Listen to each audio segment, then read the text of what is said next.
So what about the food allergies? Well, there's two different types of food allergies. There's IgG and IgE. IgE is what you normally get. It's the skin test, and some of them are blood tests, and they show immediate reactions. The anaphylactic reaction, for example, to peanuts, that's an IgE reaction. And it is a histamine response, happens very fast. So if you have an IgE allergy to something, you know it. You know it immediately because you can feel it. IgG, on the other hand, is a lot harder to get a hold of because it's delayed.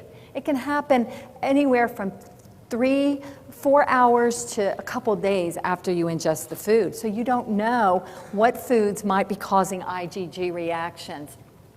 So some of these signs that you may see, I don't know if you can read it, but the allergic nose rub, circles under the eyes, dark circles, that's a big sign of allergies that you need to look at and be tested for. Red ears, bright red spots on the cheek, eye wrinkles, aggressive behavior, lack of alertness, and also the mottled tongue. So these are signs to look for. We see a lot of allergies with children with autism.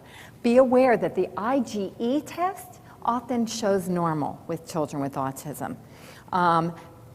So if you said, I've done food allergy testing, no, you really haven't looked at it all, because the IgG is the one that tends to show the increased amount of problems with foods.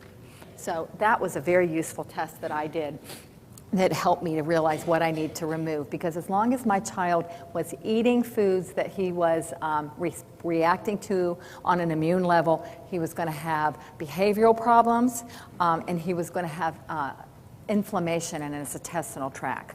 And we don't want there to be inflammation down there, because it's going to affect how they absorb their food, and it's going to affect other things, including immune system and the ability to create and make vitamins.